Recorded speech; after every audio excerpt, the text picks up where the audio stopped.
상위 1%만 듣던 세미나, 이제 당신도 들을 수 있습니다. 선착순 20명에게만 드리는 기회, 놓치지 마세요. 안녕하세요. 부동산 경제학의 황현입니다. 자, 얼마 전부터 대통령과 국토부 장관 오세훈 서울시장이요, 한 목소리를 낸 게 있죠. 뭐냐면 서울에 주택이 상당히 많이 부족하다. 그래서 앞으로 큰 주택 대란이 일어날 수도 있다. 그거를 우리는 미리 대비해야 된다. 그래서 주택 공급에 좀 힘을 쏟겠다. 그러니까 주택 공급 속도를 빨리 하도록 노력하겠다. 이런 얘기들을 세 분이 합심이라도 한 듯이 같은 목소리를 내셨습니다. 그런데 오늘 관계부처 합동으로 주택 공급 활성화에 대한 대책이 하나 나왔는데요. 그 안에 가장 중요한 포인트가 있죠. 바로 이 비아파트 부분에 대해서 주택수에 대한 산정 제외가 확정이 되었습니다. 그 중에 이제 사실상 이제 빌라 오피스텔 같은 경우는 많은 분들이 또 보유를 하고 계신 분들이 계시잖아요. 이분들이 최근에 여러 가지 악조건 속에서 상당히 많이 힘들어 하셨던 게 현실이거든요. 그런데 이번에 이 빌라 오피스텔이 대대적으로 주택수에서 제외가 된다고 합니다. 어떤 내용인지, 그리고 모든 빌라와 오피스텔이 다 산정에서 제외되는 게 아니고요. 선택받은 빌라와 오피스텔만 주택수에서 산정이 된다고 하니까 어떤 상품들이 산정에서 제외되는지 한번 알아보도록 하겠습니다. 자, 오늘 1월 10일입니다. 국민주거 안정을 위한 주택 공급 확대 및 건설 경기 보완 방안에 대해서 관계부처 합동해서 발표를 했고요. 일단은 페이지가 뭐 한 20 몇 페이지 정도 돼요. 상당히 양이 많은데 그걸 다 보여드리기는 힘들고 몇 가지만 중요한 내용, 여러분들이 반드시 꼭 아셔야지 되는 내용만 가지고 이야기해 보도록 하겠습니다. 자, 첫 번째 추진 배경입니다. 주택시장의 근본적인 안정과 국민의 안정된 주거 생활을 위해서 충분한 주택 공급을 통한 수급 균형이 필수적이다. 앞서 얘기한 것처럼 대통령과 국토부 장관 오세훈 서울시장 모두가 올 초부터, 작년 연말부터죠. 작년 연말부터 올 초까지 계속해서 주택 부족에 대한 이야기를 했단 말이죠. 그래서 이 주택 부족이 상당히 심각한 것을 우리가 누구나 다 알고 있고 초기 비상 상황이라고 정부에서는 인식을 하고 있습니다. 그만큼 주택이 부족하기 때문에 충분한 주택 공급을 하기 위해서 이런 대책을 이번에 추진을 한다라는 내용이고요. 특히 1인 가구라든가 고령 가구, 인구 변화로 통해서 다변화되는 주택 수요에 부응하기 위해서 다양한 유형의 주택 공급 활성화가 필요하다. 이거는 뭐 너무 뻔한 얘기고, 그죠? 예전부터 다변화되는 주택 수요는 우리가 예상이 돼 있었죠. 뭐 싱글족들이 원체 많이 늘어나고, 그리고 뭐 결혼을 했는데 자녀가 없다라든가, 고령화 시대가 우리가 이제 점점 다가오고 있고, 실버 시대로 이제 가고 있으니까 어쨌거나 다변화되는 주택 수요에 대한 대응은 반드시 필요하다.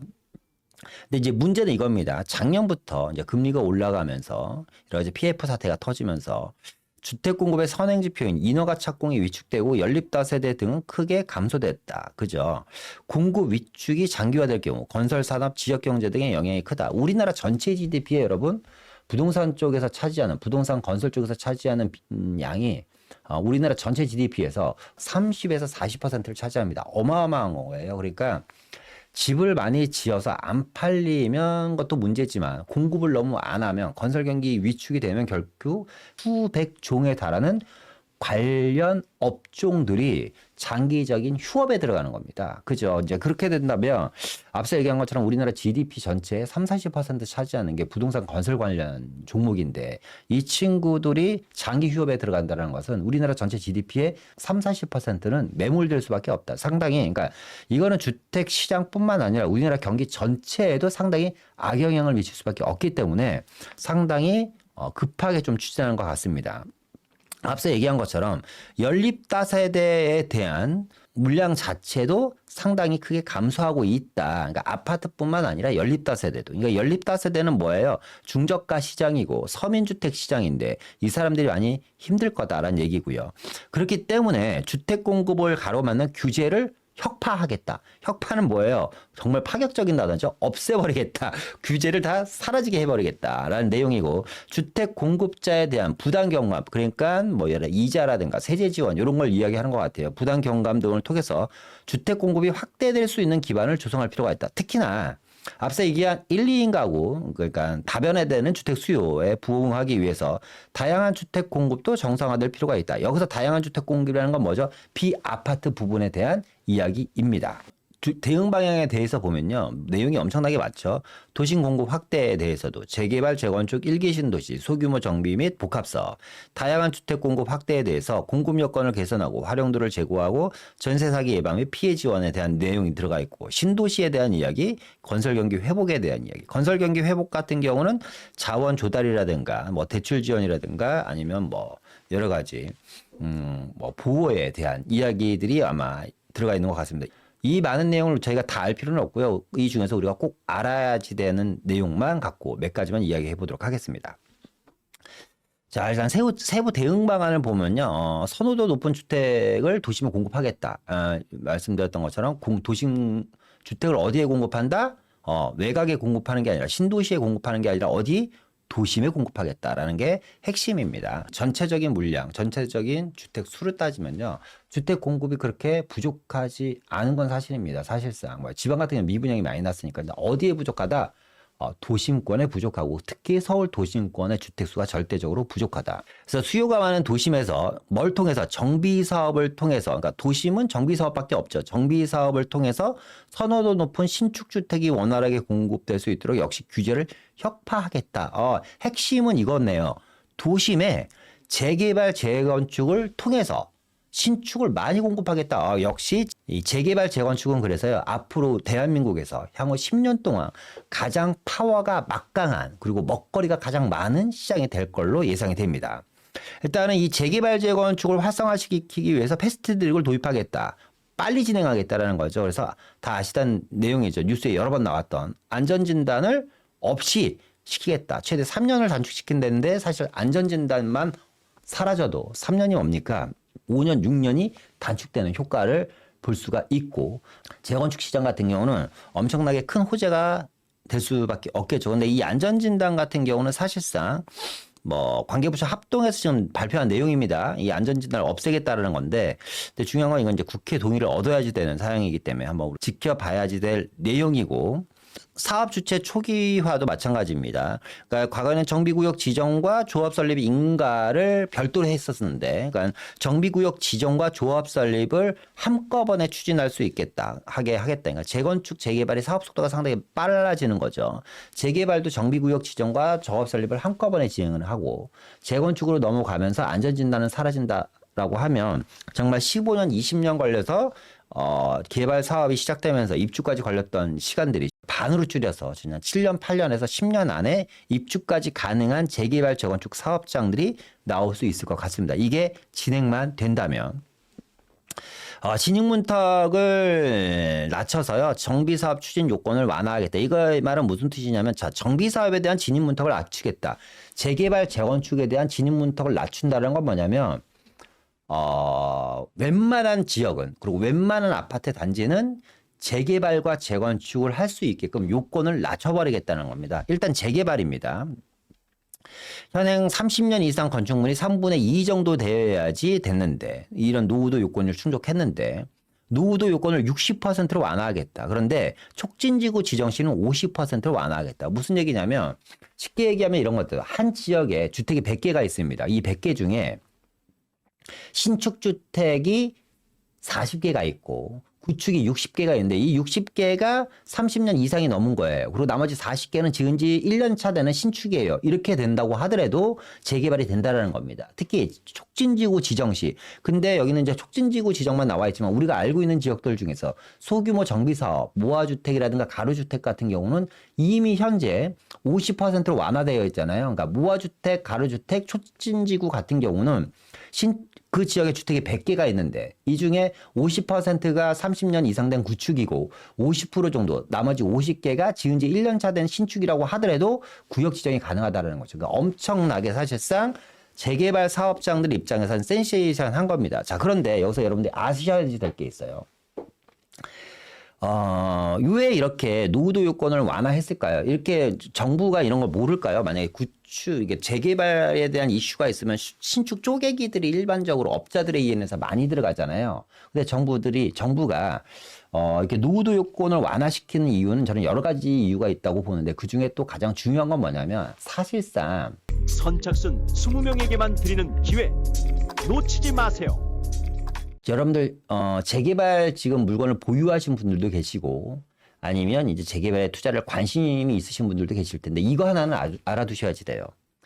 어떤 지역에 가보니까 노후도 요건이 한 90% 돼요. 근데 그 지역이 신축군 별로 없고 구축들로 된 지역이에요. 노후도가 한 85%, 90% 나와요. 이러면 재개발하기 너무 좋을 것 같잖아요. 그죠? 그리고 요건이 맞춰지니까. 근데 이런 지역의 특징이 뭐냐면 투자자들보다는 실수요자들이 상당히 많습니다. 그러니까 그 지역의 주택이 100개라면 실수요자들이 한 70% 정도 되는 거예요. 그런데 신축이 어느 정도 우리가 쉽게 얘기하면 쪼개기가 된 지역, 그러니까 촉진지구 지정시 50%라고 하니까 예를 들어서 어떤 지역을 갔는데 그 지역의 주택이 100채인데 이 중에 3, 40%가 신축 쪼개기로 되어 있는 지역이에요. 물론 사업성은 좀 떨어지겠지만 신축 쪼개기로 되어 있다는 건 무슨 뜻이냐면 실거주자가 아닌 이 신축을 사신 분들이라든가 쪼개기를 사신 분들은 거의 99%가 투자자들입니다. 투자자들은요, 사업성보다는 속도가 중요하기 때문에 이런 지역이 사실상 동의율이 상당히 빨리 나옵니다.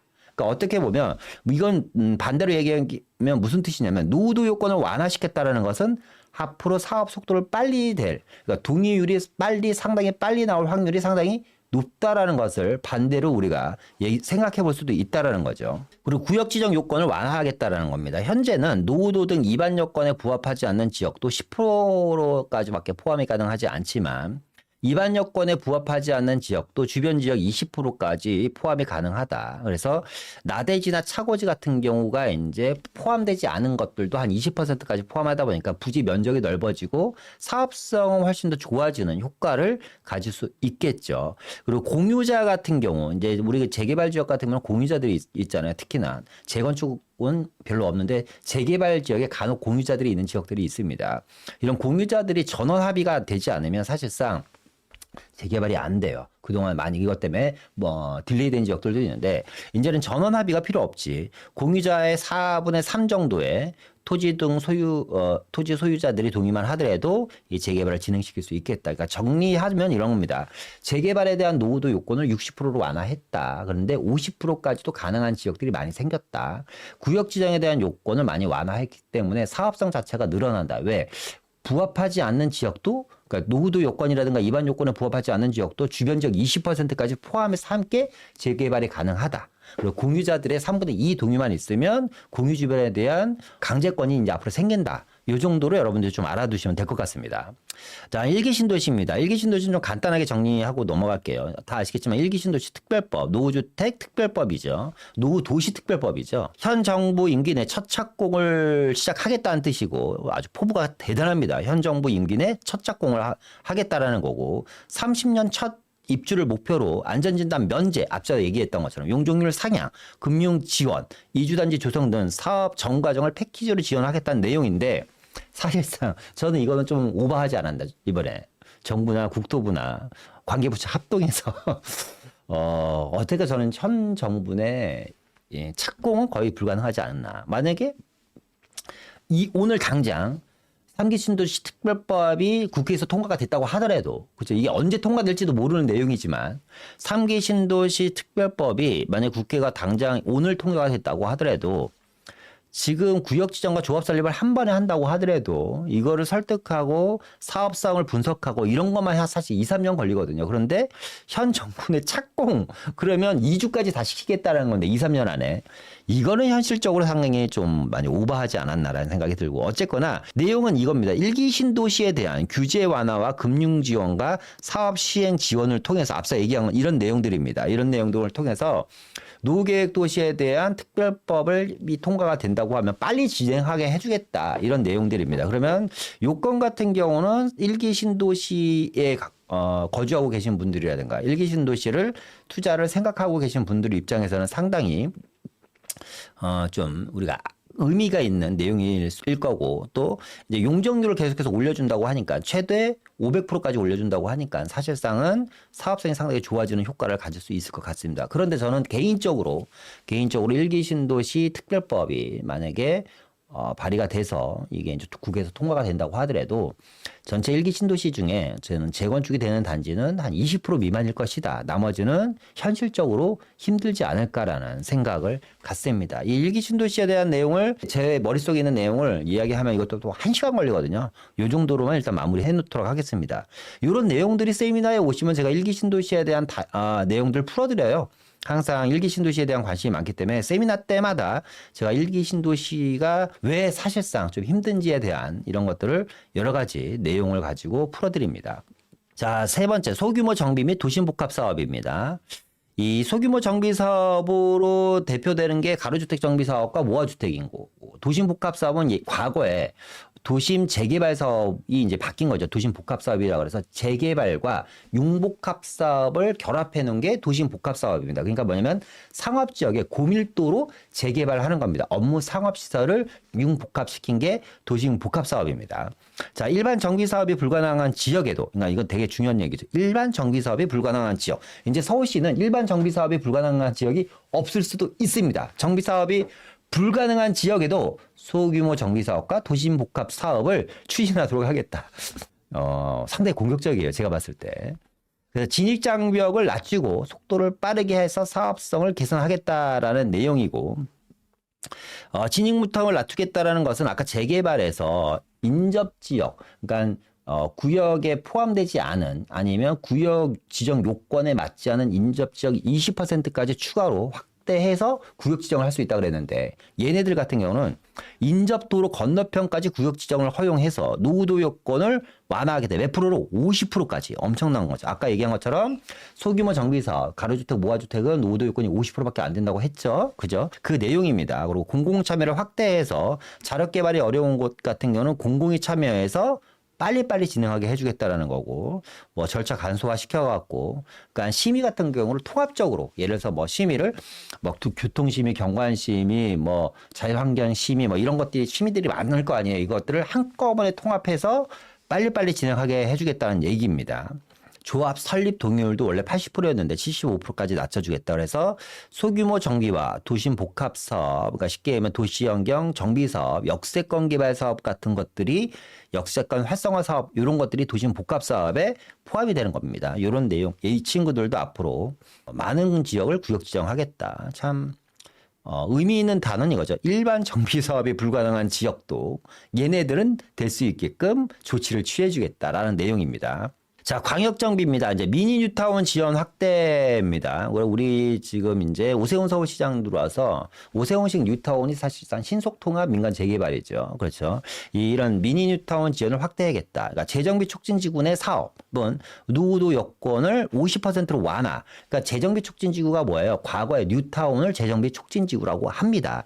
그러니까 과거의 뉴타운이었던 지구 내 사업에서 빠져있는 지역들이 있을 거 아니에요. 이런 지역들 중에서 노후도 요건 50%만 맞추면 사업 추진이 확대된다고 하니까. 그러니까 서울시는 이제 앞으로 보니까 안 되는 지역이 없는 거야. 제가 보니까. 웬만하면 코에 걸면 코걸이, 귀에 걸면 귀걸이가 되는 거예요. 소규모 정비, 가로주택, 모아타운, 그리고 미니 뉴타운, 도시환경 정비 사업, 역세권 활성화, 역세권 시프트, 그리고 또 뭐가 있을까요?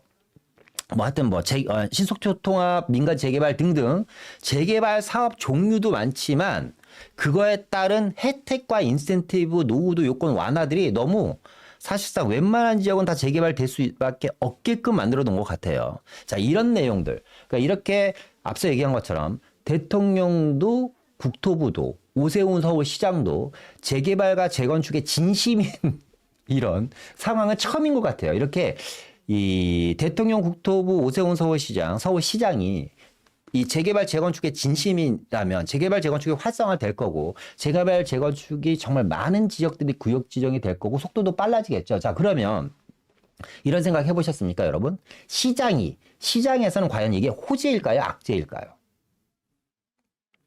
어떻게 될 것 같아요? 호재일까, 악재일까? 네, 엄청난 악재입니다. 자, 누구한테? 아직 투자를 시작하지 않으신 분들한테. 왜?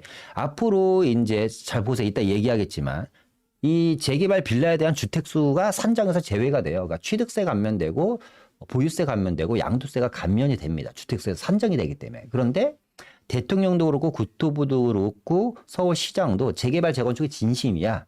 그러니까 지금 보시는 것처럼 여러 가지 혜택을 주면서 계속해서 재개발 재건축을 진행시키려고 그래요.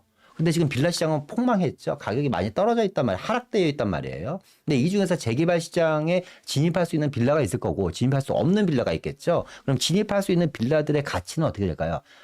1월 달이 틀릴 거고 2월 달이 틀릴 거고 3, 4, 5, 6, 7, 8, 9, 10, 11 한 달 한 달 지날수록 이 친구들을 쳐다보는 세상의 시선이 이제 완전히 바뀌어버릴 겁니다. 그죠? 그럼 이 친구들 가치는 점점 올라가겠죠. 투자하신 분들한테는 지금 말씀드린 이런 모든 내용들이 엄청나게 큰 호재입니다. 하지만 투자를 아직 안 하신 분들한테는 이 지금 말씀드린 이런 내용들이 엄청난 악재죠. 물건들이 귀해질 거고 가격이 가파르게 상승될 여지가 상당히 높기 때문에 그러죠. 자, 미니뉴타운에 대한 이야기를 그래서 잠깐 해봤습니다. 결국 이 미니뉴타운이라는 것은 새로운 이제 신속통합의 과 어떻게 보면 모아타운의 중간 지점인 것 같아요. 이 미니뉴타운이라는 게. 그러니까 재정비 촉진지구의 사업에 대한 노후도 요건을 50%까지 완화. 그러니까 과거의 재정비 촉진지구는 노후도가 75%였는데 지금은 50%만 되는 거고. 그죠? 이 안에서 미니뉴타운을 만들겠다는 얘기고. 선착순 20명에게만 드리는 기회 놓치지 마세요. 용적률을 완화해 주겠다. 더 높게 짓게 하겠다. 그러니까 지금에 있는 뉴타운보다도 더 높아질 확률도 있다. 특례를 부여하겠다. 2024년도에 법 개정을 통해서 이게 용적률을 에 대한 사업성을 높이겠다는 내용입니다. 그리고 신속하게 정비를 하기 위해서 여러 가지 공공을 지원하겠다 내용입니다. 자, 지금부터가 이제 좀 중요한 내용이죠. 다양한 유형의 주택 공급 확대, 앞서 얘기한 것처럼 1, 2인 가구 등 다양한 주택 공급이 활성화될 수 있도록 기반을 구축하겠다라는 거고, 주거사들의 역할을 할 수 있는, 지금 이 주거사들의 역할을 할 수 있는 비아파트 시장이 완전히 풍지박산이 났죠. 이 비아파트 시장을 다시 사다리 역할을 할 수 있게끔 원상태로 되돌려 놓는 노력을 하겠다라는 겁니다. 주거사들의 역할을 하는 소형주택에 대한 공급 규제를 개선하고 세금, 금융지원 등을 통해서 사업 여건을 개선하겠다. 이건 건축에 대한 내용입니다. 도시 건축 규제 완화입니다. 그러니까 도시형 생활주택 같은 경우는요, 현재 300세대 미만으로 세대를 확정해서 지을 수밖에 없는데 이거를 없애겠다라는 거고, 더 많이도 지을 수 있다. 그러니까 어떻게 보면 미니 아파트 단지 같은 것들이 만들어질 수 있다라는 거고요. 방에 대한 개수에 대한 설치를 규제에 대한 폐지해서 하겠다. 그래서 도시형 생활주택이라든가 오피스텔이 뭐 투룸, 쓰리룸, 포룸, 파이브룸 이렇게 다양한 유형의 유형의 주택을 공급할 수 있게 하고 주차장 기준을 완화해갖고 사업성을 높이겠다라는 내용입니다. 지금부터가 정말 중요한 내용입니다, 여러분들. 소형주택 활용도 제고. 자, 다양한 소형주택 구입 부담을 낮추고 소형주택의 구입 부담을 낮춘다는 건 뭐냐면 누구나 쉽게 소형주택을 살 수 있게, 여기서 아파트를 제외라고 써놨으니까 비아파트 중에서 소형주택은 누구나 편하게 살 수 있게 만들겠다는 내용입니다. 그리고 임차인 보호가 강화된 등록임대주택으로 활용될 수 있는 기반을 구축하겠다. 등록임대주택을 등록하면 누구나 쉽고 편하게 주택을 살 수 있게 만들겠다는 겁니다. 이번에 혹시 여러분들 그거 아세요? 보증보험에 대한 뭐 여러 가지 이야기도 많고 깡통주택 전세 사기 내용들이 상당히 많았잖아요. 그런데 보증금 미반환 채권들 중에서 주택임대 사업자 물건은 단 한 건도 없었다는 사실 여러분 알고 계십니까? 오늘 처음 들으신 분들 계셨을 거예요.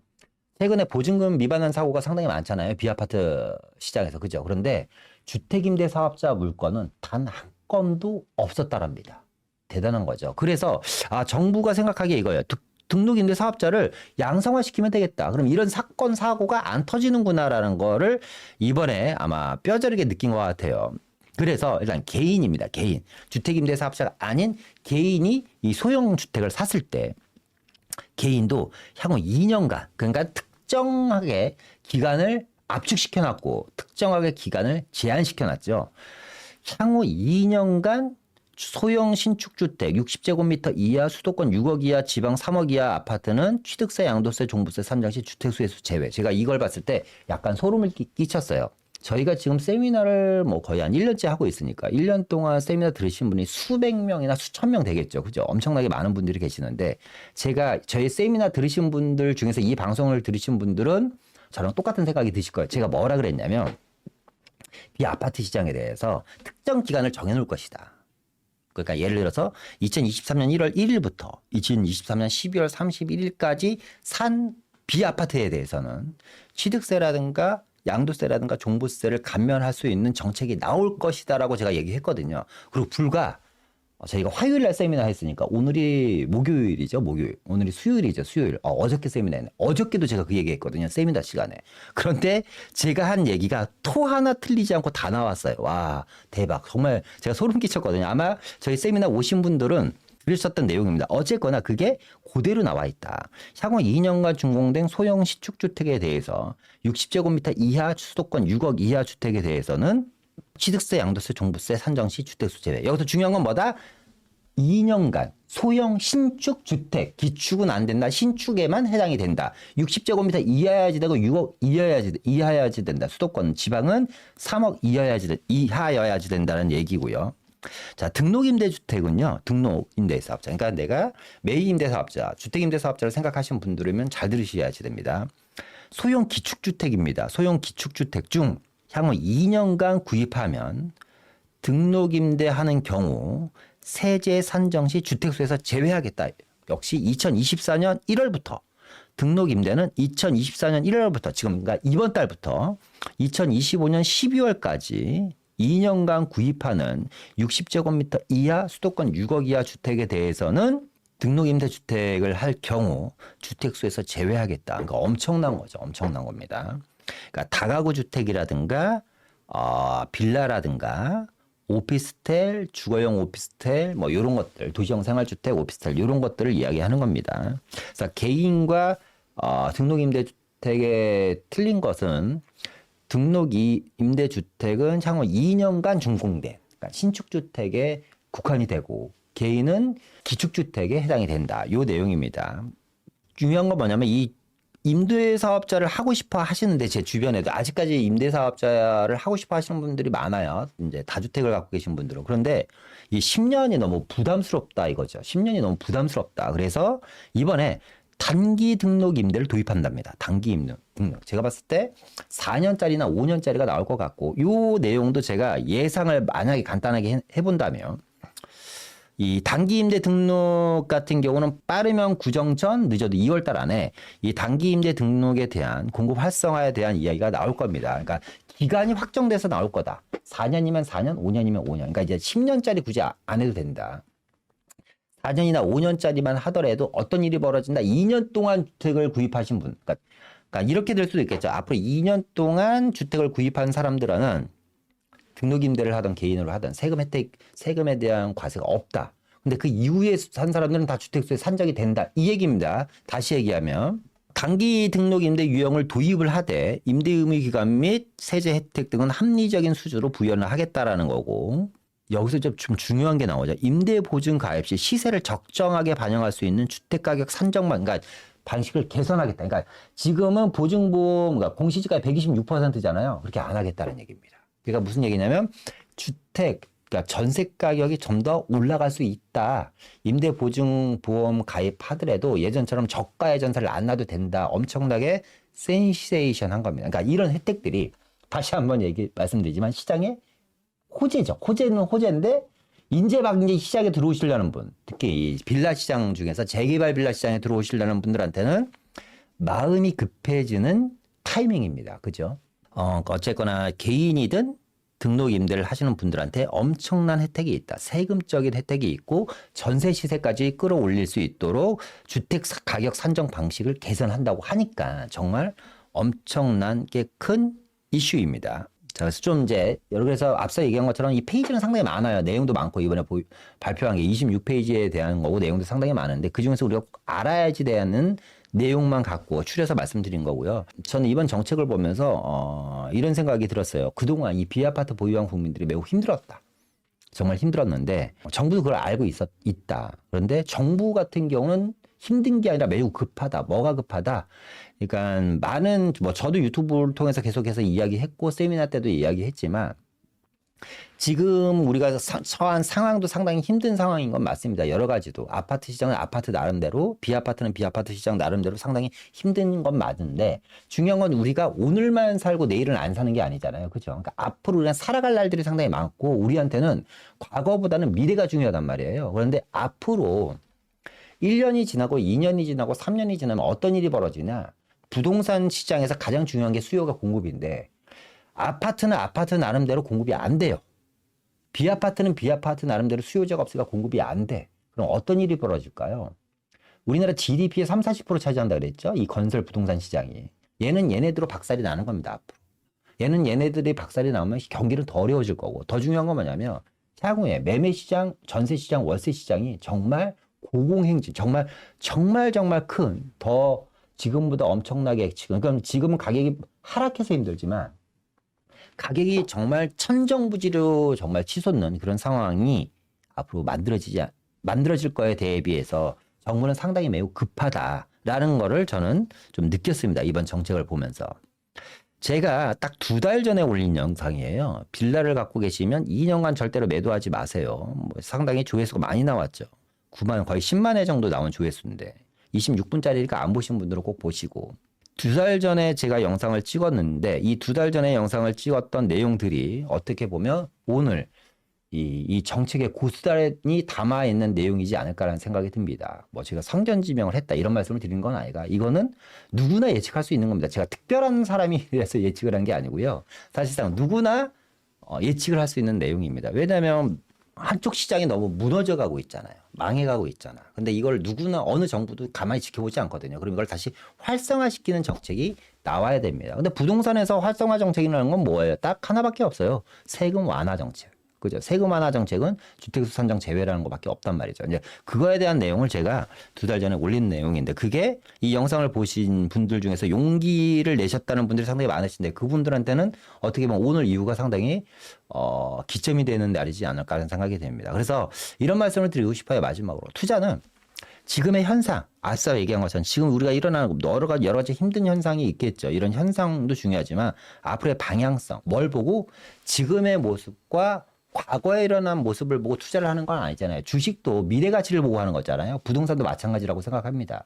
앞으로의 방향성을 보고 우리가 아파트를 사든 비아파트를 사든 혹은 토지 투자를 하든 상가 투자를 하든 무슨 투자를 하든 간에 방향성이 상당히 중요한데 방향성은 제가 봤을 때 지금은 어둡고 힘들지만 앞으로의 방향성은 매우 밝다라고 말씀드릴 수 있을 것 같습니다. 그래서 오늘은요, 오늘 나와 있는 여러 가지 정책에 대해서 한번 말씀을 드렸고, 여러분들이 반드시 알아야 될 대한 내용 몇 가지를 갖고 이야기했습니다. 오늘의 가장 큰 포인트는 이거죠. 비아파트 부분에 대해서, 그리고 등록임대사업자에 대해서 여러 가지 혜택, 그중에서 주택수 완화와 보증보험료율 인상, 그로 인해서 전세가율이 인상될 수 있다. 이제 조금 한시름 놓아야지 되는 때가 앞으로 한 달 정도 있으면 현실로 다가오지 않을까라는 생각이 듭니다. 자, 좀만 더 힘내시고요. 비아파트 보유하고 계신 분들 앞으로 조금 좋은 날이 다가오지 않을까라는 생각이 듭니다. 이만 마치고요. 저희가 이제 내일 목요일과 토요일 날 또 세미나를 진행하고 있습니다. 지금 말씀드린 부분에 대해서 좀 더 디테일한 내용을 좀 더 포함돼서 이번 세미나를 진행할 거고요. 비아파트 시장과 향후 재개발 시장의 미래에 대한 이야기를 같이 해볼까 하니까요. 관심 있으신 분들은 밑에 나가는 전화번호로 연락 주시면 될 것 같습니다. 자, 오늘 하루도 여러분들이 이 세계에서 가장 행복한 하루가 되시길 바라겠습니다. 감사합니다. 상위 1%만 듣던 세미나 이제 당신도 들을 수 있습니다. 선착순 20명에게만 드리는 기회 놓치지 마세요.